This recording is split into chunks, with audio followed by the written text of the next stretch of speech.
آج کی اس ویڈیو میں آپ کو ڈرامہ سیریل شیر کی آنے والی ایپیسوڈ کے بارے میں بتانے جا رہی ہوں۔ آنے والی ایپیسوڈ میں آپ دیکھیں گے کہ فجر کی پھپھو سمرا اس سے ملنے کے لیے آ جاتی ہیں تو وہ اسے کہتی ہیں کہ شیر زمان بہت اچھا لڑکا ہے، میں تو یہ چاہتی ہوں کہ تم اس کا ہاتھ تھام لو۔ جو ہاتھ تمہاری طرف بڑھائے کھڑا ہے اس کا ہاتھ تم کیوں نہیں تھام لیتی؟ فجر ان کی بات سن کر خاموش ہو جاتی ہے۔ وہ کہتی ہے کہ میں اپنے آپ کو اتنا مصروف رکھتی ہوں کہ مجھے یہ یاد بھی نہیں رہتا کہ میں کہاں پر تھی اور کہاں آ چکی ہوں۔ سمرا اسے کہتی ہیں یہ بات تو ٹھیک ہے لیکن تمہیں اپنے بارے میں بھی سوچنا چاہیے، تم اپنی زندگی اس طرح اکیلے نہیں گزار سکتی، تمہیں کسی کے سہارے کی ضرورت ہے۔ وہ فجر کو سمجھا رہی ہوتی ہیں۔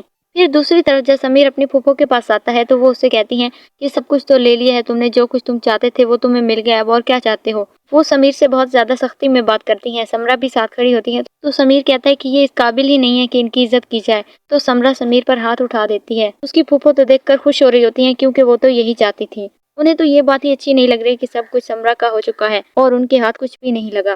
پھر دوسری طرف شیر زمان کی بہن بھی اپنے شوہر کی شادی ایک ملازمہ سے کروا رہی ہے۔ اس کی امی کہتی ہے کہ تم اپنے شوہر کو ایک معمولی سی ملازمہ کے ساتھ کیوں جوڑ رہی ہو، تم سوچ لو پہلے۔ تو وہ کہتی ہے نہیں، میں سوچ چکی ہوں۔ وہ اپنے شوہر کی شادی ایک ملازمہ سے کروا دیتی ہے کیونکہ وہ یہی چاہتا ہے، اسی وجہ سے اس نے یہ سب کچھ کیا ہے۔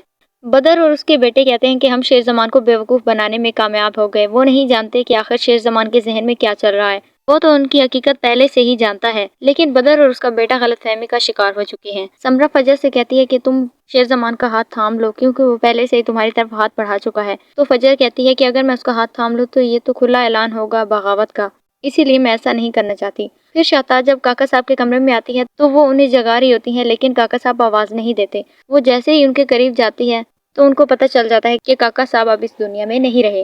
وہ بہت زیادہ پریشان ہو جاتی ہیں یہ دیکھ کر۔ آنے والی ایپیسوڈ کے بارے میں جاننے کے لیے دیکھتے رہیے ہمارا چینل۔